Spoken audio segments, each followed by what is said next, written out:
경찰관이 채무자에게 얘기를 한 거죠. 그걸 듣고 채무자가 뜨거워하고 저한테 연락을 하게 된 겁니다.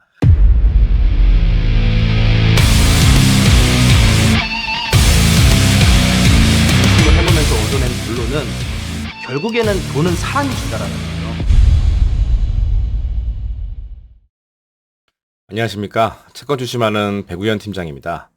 오랜만에 인사를 드립니다. 저희가 1월 말경에 압류 방지 또 압류 금지 통장 개설에 대해서 설명드리고 약 한 달 반, 거의 한 2달 정도가 지나서 이렇게 영상으로 다시 찾아뵙게 되었습니다. 추운 겨울이 다 지나고 이제는 따뜻한 봄이 오기 시작했습니다. 두꺼운 파카를 입다가 이제는 또 복장도 좀 가벼워지고 이렇게 있는데요. 또 이 영상을 보시는 채권자 분들, 또 고민하고 있는 채권이나 또 골치 아픈 채권들 잘 해결하셨는지 모르겠네요. 그래서 오늘은 채권 추심 의뢰에 대해서 이 담당자와 채권자와의 신뢰관계에 대해서 좀 설명을 드릴까 합니다. 오늘 제가 이 영상을 업로드하는 이유는 오늘 발생했던 채권자와의 대화 때문에 제가 좀 설명을 좀 드리려고 합니다. 이 추심계약이라는 거는 간단히 얘기하면 채권 추심은 뭡니까? 우리가 집행권원, 그러니까 판결문이나 공증, 또 못 받은 돈, 미수금 같은 이 채권이 발생하면 이 채권을 내가 혼자 하지 못하니까 추심을 전문적으로 하는 변호사나 담당자 통해서 채권 추심을 의뢰하게 됩니다. 의뢰했을 때 가장 중요한 게 무엇일까요? 그래서 오늘은 그 신용정보회사의 채권 추심을 의뢰했을 때 가장 중요한 담당자와 채권자와의 신뢰관계에 대해서 좀 설명을 드리고자 하는데요. 어떤 일이 있었냐면요. 불과 한 3, 4개월 전이네요. 3, 4개월쯤에 저한테 추심 의뢰가 된 건이 있었어요. 그게 어떤 건이냐면 일전에 소송을 통해서 채권 확보가 돼 있었고요. 변호사가 소송을 했더라고요. 그 이후에 이 변호사가 이 은행, 뭐 하나은행, 국민은행 이렇게 제1금융권 대표적인 은행을 그냥 무작위로 압류를 해버렸어요. 그랬더니 채무자가 또 전화가 오게 된 거예요. 근데 이제 채무자 입장에서는 통장 압류를 해지해달라. 해지해주면 내가 네 돈을 갚을게. 통장도 묶어놓은 상황에서 내가 네 돈을 어떻게 갚을 수 있겠어. 라고 채권자한테 이런 얘기를 하는 거예요. 그랬더니 채권자는 뭔 소리냐. 돈을 줘야 압류를 풀어줄 거 아니야. 라는 식으로 서로가 의견 조율이 좀 안 됐나 봐요. 그래서 변호사한테 이 이후의 추심 과정에 대해서 물어보니까 변호사 입장에서는 재산명시나 채무불이행자를 좀 해야 될 것 같다라는 취지로 얘기를 했어요. 근데 이 채권자분께서 제가 업로드한 영상 재산명시 좀 하지 마시고 채무불이행자 명부등재는 하지 마셔라. 이 영상을 보고 추심은 재산명시나 채무불이행자가 의미 없을 수 있겠구나 라는 생각들을 가지고 작년 말경에 저한테 의뢰를 주셨습니다. 그래서 채권 금액은 그리 큰 금액은 아니에요. 한 5천 정도 되는 금액인데 그래서 압류가 된 상태에서 저한테 의뢰가 들어왔고 제가 열심히 한번 해보겠습니다. 라고 해서 적당한 계약 성공수수료를 계약해서 잘 추심을 하고 있었습니다. 근데 제가 추심하는 과정 속에서 제가 채무자를 좀 미팅해 보니까 채무자가 통장 압류를 풀어주면 또 내가 돈을 변제할 수 있다. 근데 이미 통장이 압류되어 있는 상태에서 내가 누구한테 돈을 빌리려고 그래도 빌릴 수도 없고 이런 상황이 돼버리지 않았느냐라고 또 동일하게 저한테도 얘기하는 거예요. 그래서 제가 채권자한테 이런 설명들을 드렸어요. 채권자님, 이거는 채무자의 통장 압류를 풀어주면서 우리가 이행하겠다라는 각서를 좀 우리가 좀 받아놓으면 그 각서상의 변제 기일에 약속을 지키지 아니하면 이게 형사로 우리가 강력하게 엮을 수 있는 무기가 될 것입니다. 그래서 우리 채권자께서는 채무자는 못 믿지만 저를 믿고 한번 진행을 해보시죠. 제가 선심 쓰듯이 채무자의 통장을 좀 풀어주면서 제가 강력하게 형사로 엮을 수 있는 각서를 받아올 테니까 아마 이 각서가 우리가 돈을 받는데 가장 결정적인 칼자루가 될 겁니다. 라고 설명을 드렸어요. 그래서 또 채권자께서는 흔쾌히 오케이 알겠습니다. 그러면 제가 변호사는 못 믿었는데 제가 백 팀장 믿고 하겠습니다. 라고 저한테 이런 결정권을 줘서 제가 채무자를 만나서요. 그냥 통장 압류를 풀어줬어요. 풀어줄 때도 채무자한테 굉장히 제가 선심 쓰듯이 접근하면서 채무자를 위하는 척하면서 통장 압류를 해제하면서 그때 각서를 하나 받게 됩니다. 그 각서는 채권자가 채무자의 요청으로 인해서 통장 압류 해제를 하였고 통장 압류를 해제한 이후에 채무자가 약속한 변제 기한에 변제를 하기로 한다라는 약속을 받아내게 된 거예요. 그래서 저희는 각서를 받고 인감증명서도 받고 채무자의 인감도장도 찍어서 각서를 제가 갖고 있었죠. 근데 변제 기한이 1월 말이었습니다. 1월 말에. 그래서 1월 말에 변제를 하기로 했는데 아니나 다를까 채무자가 그 약속을 지키지 아니했어요. 그래서 채권자가 어떻게 되겠습니까? 명절 직전에 저한테 전화가 난리가 난 거예요. 분명히 백 팀장님, 분명히 각서 쓰고 하면 채무자 돈 준다고 하는데 괜히 통장 압류하고 하는데 또 변호사 통해 돈까지 들어갔는데 왜 압류 해제를 해줘가지고 왜 이렇게 했냐? 저한테 이제 막 이제 뭐 불만 아닌 불만을 말씀을 하셨겠죠. 그래서 제가 채권자한테 말씀을 드렸습니다. 채권자님, 제가 짜놓은 왁구대로 채무자가 제가 설치한 덫에 잘 걸려 들었습니다. 제가 얼른 이거 가지고 고소장을 작성해서 경찰서에 고소 접수를 할 테니까 저 믿고 한번 기다려 주세요. 라고 얘기하고 제가 채권자를 대신해서 또 고소장을 작성을 해서 경찰서에 명절 전에 고소를 하였습니다. 그 이후에 명절 지나고 고소인 진술을 또 경찰서에 가서 제가 뭐 동행할 수는 없지만 사전에 제가 고소인 진술을 어떻게 해야 되는지 컨셉트를 가지고 제가 설명도 드리고 진행을 하게 되었습니다.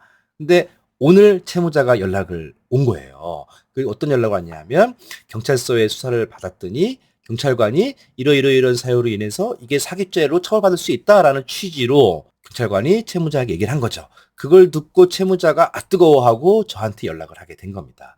그래서 채무자는 저한테 이거 제가 변제할 테니까 좀 시간만 주세요라고 해서 저는 다르게 이제는 봐줄 수가 없는 거죠.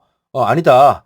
이제는 우리가 고소로 끝까지 밀어붙여서 나는 끝까지 가겠다라는 식으로 하니까 그 채무자가 30대 남성이었는데 그 아버지가 오늘 저한테 또 추가적으로 전화 와서 아버지랑 미팅하고 다음 주에 그 5천만 원을 변제받기로 약속이 지금 돼 있는 상태입니다. 이 사건을 보면 어떤 게 느껴지십니까? 채권자 입장에서 봤을 때는 이 압류라는 것이 뭐 크게 대단하다고 생각하는데 실제로 이 추심을 제가 하다 보면 대부분의 채무자들은 저희 같은 사람들을 무시하거나 오히려 더 갖고 노는 사람들이 있어요. 근데 우리는 그걸 이용해서 채무자가 오히려 저희가 설치해 놓은 덫에 걸려들게끔 제가 이행각서를 작성하게끔 유도하고 채무자는 아마 저를 아마 멍청한 사람으로 생각했을 거 아닙니까? 이렇게 변호사 통해서 압류가 돼서 채권자를 접촉했을 때는 절대 안 해준다 그러더니 오히려 신용정보회사에서 추심을 하는 사람이 오히려 압류 해제를 해준다고 하네. 그래 버리니까 압류 해제 해주니까 지가 뭐 아주 뭐 통장도 잘 쓰면서 살았겠죠. 근데 약속한 기일에 약속을 안 지켜도 별 문제 없겠거니 생각했다가 고소를 당한 시점에서 자기가 잘못하면 이게 감옥 갈 수도 있겠구나, 이게 사기로 엮일 수도 있겠구나라는 부분들을 인지하게 되면서 결국에는 제가 설치한 덫에 꼼짝없이 걸려들면서 채무자의 부친이 저한테 변제하겠다고 연락이 오는 상황까지 오게 된 겁니다. 그래서 이 추심이라는 게 만약에 이 채권자께서 그때 당시에 저 말을 안 들었으면 이 백 팀장을 믿지 못했으면 계속 변호사한테 했던 것처럼 압류도 안 풀어주고 저한테는 계속 말로 받아라라는 식으로 얘기했을 거 아니에요. 근데 실제로 채무자를 저렇게 달아보면요.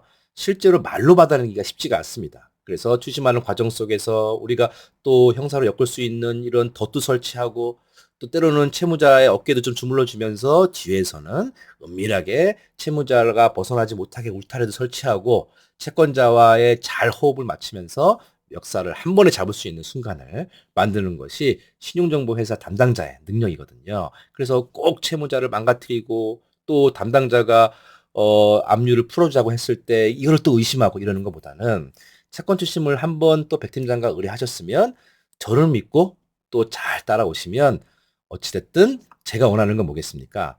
저처럼 착수금도 안 받고 초반에 선불도 안 받는 사람들은 회수를 해야지만 수수료를 취할 수 있거든요. 회수를 해야지만 제 수익이 남기는 일이기 때문에 그래서 채권자가 저를 믿고 또 제가 채권자를 믿으면 채권자가 일을 하지 말라 그래도 제가 열심히 하고요. 제 돈을 벌기 위해서 채권자와 잘 협업해서 채무자한테 돈을 받아내는 거는 그리 어려운 일이 아니다라고 말씀을 드리고 싶습니다. 그래서 앞전에도 제가 누누이 설명드렸지 않습니까? 이 채권 추심이라는 일은 제가 또 채권자도 저와 동업계약이다. 만약에 이 추심 계약을 20%에 했다라고 하면 이 채권에 대한 20%의 지분이 저에게 있다. 그래서 채권자와 이 백 팀장은 동업하는 중이고 이 동업자끼리는 어떻게 되겠습니까? 아주 성실하게 또 투명하게 서로 믿은 상태에서 진행을 해야지만 원하는 결과를 얻어낼 수 있지 서로 의심하고 이 저 주식회사에 맡겨놨더니 혹시 그 백 팀장이 채무자랑 짜고 날 연맥이는 거 아니야? 뭐 이런 의심들도 하시는 분들도 있는데 그럴 일은 없습니다. 저도 회수해야지만 수익을 남길 수 있는 후불제 성공보수를 저희가 제 수익으로 하고 있기 때문에 채권자께 제가 항상 말씀드리잖아요. 그래서 담당자를 선택하실 때 이 사람을 믿을 수 있는지 여부는 꼭 전화 상담, 뭐 유튜브 영상 보지 마시고 직접 방문해서 백 팀장 사무실도 가보고 또 백 팀장은 어떤 환경에서 근무하는지 또 어떠한 사건들을 또 진행해서 성공했는지 면밀하게 잘 검토하셔서 알아보셔야 되고요. 특히 변호사와 저랑 좀 많이 고민하시는데 실질적으로 변호사는 책으로 공부한 사람들이라 저처럼 뭐 방문하거나 뭐 이렇게 덫을 설치하고 채무자의 약점을 추적하거나 이런 일에는 변호사가 할 일이 없는 것이 현실입니다. 변호사는 판결문 확보하는 데 있어서 어떤 법리적인 다툼이 있다던가 이럴 때 변호사가 할 일이 있는 거지. 그래서 변호사는 이 재료를 만드는 사람들이고 저는 이 재료 가지고 맛있게 요리해서 먹는 사람들이다라고 생각하시면 될 것 같습니다. 그래서 오늘 이렇게 영상을 찍는 이유는 오늘도 되게 저도 기분 좋더라고요. 채권자가 저를 믿어줬고 변호사한테 통장 압류 해줄까요? 라고 했더니 변호사도 이거 믿으면 안 됩니다. 채무자 믿으면 안 됩니다. 라고 해서 통장 압류 해주지 마시죠. 라고 해서 통장 압류 안 했는데 또 저한테 맡겨서 또 제가 흔쾌히 저 믿고 통장 압류 해주면 나중에 분명히 제가 이거 약점 잡아서 회수할 수 있습니다. 라고 또 말씀드리는 것들을 채권자가 믿고 따라와 줬기에 한 4, 5개월 만에 채무자를 형사로 엮어서 돈을 받아낼 수 있는 이런 좋은 결과물들을 얻어낼 수 있었습니다. 네, 그래서 이 추심이라는 것은 분명히 저희 쪽에 의뢰되는 대부분의 채권들은요, 채무자가 부동산이 있겠습니까? 뭐 직업이 온전할까요? 뭐 자기 명의로 사업을 할까요? 차가 있을까요? 아무것도 없거든요. 이런 채무자들 상대로 때로는 채무자한테 덫을 설치하고 겉으로는 채무자를 위해주는 척 하면서 우리가 추심을 성공할 수 있는 이런 방법들을 뒤에서 은밀하게 준비하는 이런 심리전 또한 채권자와의 궁합이나 또 채권자와의 합이 잘 맞아야 할 수 있다. 그래서 추심 의뢰하실 때는 꼭 담당자와 만나서 상담하시고요. 그 추심 담당자를 믿을 수 있을 때, 나는 백 팀장을 믿을 수 있다. 백 팀장이 어떤 얘기를 하든 백 팀장 말이 정답이라고 생각하고 내가 가겠다. 라는 마음으로 추심 의뢰하셔야 좋은 결과를 얻어낼 수 있다고 생각을 합니다. 그래서 하여튼 뭐 이제는 봄도 또 금방 지나가는데요. 제가 항상 말씀드렸다시피 채권 추심의 시작은 채권 추심 전문가와 상담부터가 시작이라고 말씀드렸지 않습니까? 유튜브 영상 보고 또 인스타, 블로그 이런 글들 보고 추심회사 담당자를 선택하지 마시고요. 꼭 사전에 전화해 보시고 담당자가 근무하는 곳에 가서 차도 한잔 마시면서 추심 상담하실 때 꼭 신중하게 하셔라 라는 부탁을 드리고 싶고 또 말씀드리죠. 절대 선불 주는 회사들, 착수금 요구하는 회사들은 절대 가지 마시라 라고 다시 한번 당부의 말씀을 드립니다. 네, 그래서 가까운 시일 안에 또 좋은 내용들 있으면 또 제가 설명드리도록 하고요. 요 근래 지방 출장이 너무나 많이 발생을 했고 또 강제 집행이나 또 채권자와 함께 고소하는 내용들 이런 부분들 때문에 영상을 많이 업로드하지 못했는데 하여튼 짬나는 대로 또 좋은 내용이 있으면 이렇게 영상에 남겨두도록 하고요. 또 우리 채권자들, 구독자들, 이 영상을 보시는 시청자들께서 이 영상 보시고 구독, 좋아요 눌러주시면 제가 이렇게 영상 제작하는데 큰 힘이 됩니다. 그러면 가까운 시일 안에 좋은 내용으로 또 한번 찾아뵙겠습니다. 그러면 먼저 들어가 보겠습니다. 안녕히 계세요.